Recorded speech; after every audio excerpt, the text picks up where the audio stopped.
오직 예수뿐이네.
오늘 우리에게 주신 하나님의 말씀은 여호수아 3장 14절에서 17절까지의 말씀입니다. 함께 읽습니다. 백성이 요단을 건너려고 자기들의 장막을 떠날 때에 제사장들은 언약궤를 메고 백성 앞에서 나아가니라. 요단이 곡식 거두는 시기에는 항상 언덕에 넘치더라. 궤를 맨 자들이 요단에 이르며 궤를 맨 제사장들의 발이 물에 잠기자 곧 위에서부터 흘러내리던 물이 그쳐서 사르단에 가까운 매우 멀리 있는 아담 성읍 변두리에 일어나 한 곳에 쌓이고 아라바의 바다 여매로 향하여 흘러가는 물은 온전히 끊어짐에 백성이 여리고 앞으로 바로 건널세 여호와의 언약궤를 맨 제사장들은 요단 가운데 마른 땅에 굳게 섰고 그 모든 백성이 요단을 건너기를 마칠 때까지 모든 이스라엘은 그 마른 땅으로 건너갔더라. 아멘. 하나님께서 이 말씀을 통하여 우리에게 은혜 주시기를 원합니다. 하나님의 크신 사랑과 은총이 여러분의 삶의 자리에 함께 하시기를 빕니다. 오늘은 언약궤를 메고 전진하라라는 제목으로 하나님의 말씀을 나누도록 하겠습니다. 오늘 본문 말씀에는 여호수아와 이스라엘 백성들이 요단강을 건너는 장면이 기록되어 있습니다. 지금 여호수아는 새로운 이스라엘의 지도자로서 첫 번째 시험대 위에 올라 있습니다. 그것은 바로 수많은 백성들과 함께 요단강을 건너는 것이었습니다. 여호수아는 모든 백성들에게 자신을 성결하게 하라고 명령했습니다. 성결하게 하라는 것은 거룩하게 하다, 회개한다라는 의미를 가지고 있습니다. 그리고 두 번째로 내린 명령은 바로 제사장들에게 언약궤를 메고 강을 건너라는 것입니다. 그리고 여호수아의 기록을 보면 제사장들이 언약궤를 메고 요단강에 첫 발을 내디딘 순간 요단강이 멈추었고 이스라엘 백성들은 마치 홍해 바다를 건넜던 것처럼 요단강을 건너게 되었습니다. 요단강을 마치 마른 땅처럼 걸어서 건너가는 기적을 경험하게 된 것입니다. 지금 이스라엘 백성들이 요단강을 건너려고 하고 있는 시기는 3월에서 4월 사이로 추정됩니다. 성경은 지금 이 시기가 곡식을 거두는 시기라고 기록하고 있는데 팔레스타인 지역에서 곡식 거두는 시기는 3월에서 4월경이기 때문입니다. 그리고 이 시기에는 북쪽 헤르몬산의 얼음이 녹아서 요단강으로 흘러내리는 시기이고 또 늦은 비가 내리는 시기이기 때문에 요단강의 수심과 넓이와 물의 흐름이 평소보다 강한 시기였습니다. 그래서 현실적으로 숫자가 많은 이스라엘 백성들이 요단강을 건너는 것은 불가능했습니다. 그리고 이런 불가능한 일을 가능하게 하기 위해서 여호수아가 백성들에게 내린 명령은 앞서 말씀드린 두 가지였습니다. 백성 한 사람 한 사람에게는 자신을 성결하게 하라고 명령을 했고 언약궤를 맨 제사장들에게는 요단강으로 뛰어들라고 명령을 했습니다. 여러분은 흐르던 요단강이 멈추었다는 성경의 이야기를 어떻게 생각하십니까? 불가능한 이야기로 생각하십니까? 성경의 기록이기 때문에 믿고 싶지만 현실적으로는 불가능하기 때문에 믿기 어려운 분들도 계실 것입니다. 그러다 보니 많은 사람들이 믿기 힘든 성경의 이야기들을 깊이 있게 생각하지 않고 외면하고 그냥 넘어가는 경우가 많이 있습니다. 하지만 일단 요단강의 이야기만 생각해 본다면 실제로 역사 속에서 요단강이 멈추었던 적은 여러 번 있었습니다. 학자들의 연구 결과에 의하면 실제로 요단강의 물줄기가 끊어진 역사의 기록이 여러 번 있었습니다. 가장 가깝게는 1927년 7월 11일에 요단 계곡 여리고 북쪽 지점에서 발생한 지진으로 인해서 강 주변의 진흙들이 강을 덮치면서 강의 물줄기가 21시간 동안 멈추었던 적이 있었습니다. 그리고 1906년에도 1834년, 1546년, 1534년에도 요단강이 멈추었던 기록이 있습니다. 대부분 지진으로 인해서 요단강변의 협곡이 무너져 내리면서 강물이 멈추게 된 것입니다. 그래서 보통 10시간에서 20시간 정도 강물이 멈추었다고 실제 역사에 여러 번 기록되어 있습니다. 이 말씀을 듣고서 이스라엘 백성들이 요단강을 건넌 것은 지진으로 인해서 물줄기가 멈추었기 때문이라고 오해해서는 안 됩니다.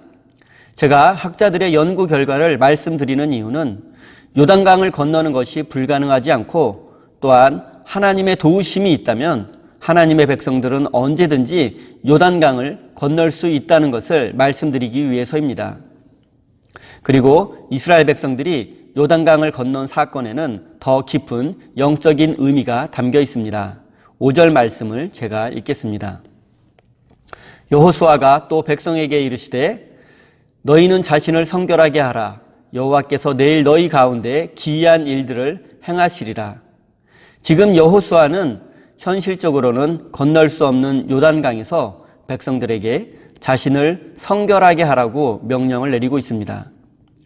강을 건너기 위해서 다리를 만든다거나 배를 만들라고 지시한 것이 아니라 자신을 성결하게 하라는 것입니다. 자신을 거룩하게 하라, 회개하라는 의미입니다. 하나님께서는 왜 지금 이 시점에서 백성들에게 회개하라고 요구하고 계시는 것입니까? 만약 이스라엘 백성들이 요단강을 건너게 된다면 바로 가나안 땅이 펼쳐지게 됩니다. 더 이상 광야가 아닙니다. 새로운 곳 미지의 땅입니다. 그리고 이스라엘 백성들은 이 땅을 정복해서 하나님의 나라를 건설해야 하는 사명을 가지고 있습니다. 요단강은 광야와 가나안 땅의 경계선입니다. 하나님께서 이스라엘 백성들에게 회개하라고 말씀하신 이유는 광야의 마인드를 버리라고 요구하시는 것입니다. 광야 생활 40년 동안 하나님을 원망하고 불평하고 불순종했던 삶의 자세를 회개하라는 것입니다. 약속의 땅 가나안에서 살아가려면 광야의 삶의 태도를 버리고 하나님만을 신뢰하며 순종하며 살아가야 한다는 것입니다. 광야의 삶의 태도를 버리고 하나님을 향한 신뢰와 순종으로 무장해야지만 가나안 땅에 들어갈 수 있기 때문입니다. 사랑하는 성도 여러분, 우리 인생도 마찬가지입니다. 우리는 더 이상 광야의 삶에 머물러 있어서는 안 됩니다. 이제 우리는 광야의 삶을 모두 버리고 약속의 땅 가나안으로 전진해야 합니다. 하나님의 약속을 믿지 못해서 불안해했고 두려워했던 과거의 모습, 원망과 불평이 많았던 광야의 삶의 태도를 모두 버려야만 합니다. 그리고 이제는 하나님을 향한 신뢰와 순종으로 우리의 삶을 가득 채워나가야 합니다. 그런 사람만이 약속의 땅 가나안으로 들어갈 수 있습니다. 지금 바로 이 순간이 광야의 삶을 버리고 회개해야 할 시간임을 깨달으시기를 바랍니다. 8절 말씀입니다. 너는 언약궤를 맨 제사장들에게 명령하여 이르기를 너희가 요단 물가에 이르거든 요단에 들어서라 하라. 하나님은 언약궤를 어깨에 맨 제사장들에게 요단강 물속으로 들어가라고 명령하십니다. 제사장들의 입장에서 한번 생각해 보겠습니다. 지금 앞에 펼쳐진 요단강의 물줄기는 힘차게 흐르고 있습니다. 평소보다 강폭도 더 넓어졌고 깊이도 깊어졌고 물살도 셉니다. 그리고 강을 건널 수 있는 배도 없고 다리도 없습니다. 그런데 새로 임명된 지도자 여호수아는 어깨에 무거운 언약궤를 맨 채로 강을 건너라고 명령합니다. 아니 무슨 자살 특공대도 아닌데 어떻게 강 속으로 들어갈 수가 있겠습니까? 제사장들은 여호수아의 명령이 비현실적이라며 얼마든지 거부할 수도 있었습니다. 그리고 얼마든지 이렇게 따져 물을 수도 있었습니다. 아니 우리 보러 요단강 물속에 빠져 죽으라는 것입니까? 당신이 먼저 요단강을 건너보십시오라며 불순종할 수도 있었습니다. 하지만 언약궤를 맨 제사장들은 물에 빠져 죽으라는 것과 같은 여호수아의 명령에 아무 말 하지 않고 순종했습니다. 그들은 어떻게 이 명령에 순종할 수 있었을까요? 먼저 우리가 생각해 보아야 할 점은 제사장들의 어깨 위에 메고 있는 언약궤입니다. 언약궤가 무엇입니까? 언약궤는 모세가 시내산에서 하나님으로부터 받은 십계명을 보관하고 있는 나무 상자입니다. 언약궤 안에는 하나님께서 직접 주신 십계명이 새겨진 돌판이 있습니다. 그리고 광야 생활 40년 동안 이 언약궤는 하나님께서 우리와 함께 하신다는 하나님의 임재의 상징이었습니다. 언약궤를 어깨에 맨 제사장들은 하나님께서 이 언약궤를 통해서 우리와 함께 하신다고 믿었을 것입니다. 그리고 그 믿음을 가지고 깊고 넓은 요단강을 향해서 한 걸음 한 걸음 나아갈 수 있었던 것입니다. 여러분, 언약궤를 어깨에 메고 있는 제사장들이 한 걸음 한 걸음 요단강을 향해서 나아가는 모습을 상상해 보십시오. 그들의 마음속에 요단강에 빠져 죽을 것이라는 두려움은 존재하지 않습니다. 그들의 마음속에는 오직 하나님이 우리와 함께 하신다는 확신으로 가득 차 있습니다. 언약궤를 메고 요단강을 향해서 나아가라는 하나님의 명령에 자신의 생명을 내어 맡기고 한 걸음 한 걸음 나아가고 있는 것입니다. 그들이 요단강이 멈추리라는 사실을 알고 있었을까요? 아니면 바로 그 순간에 지진이 나서 강물이 멈추기를 기대했었을까요?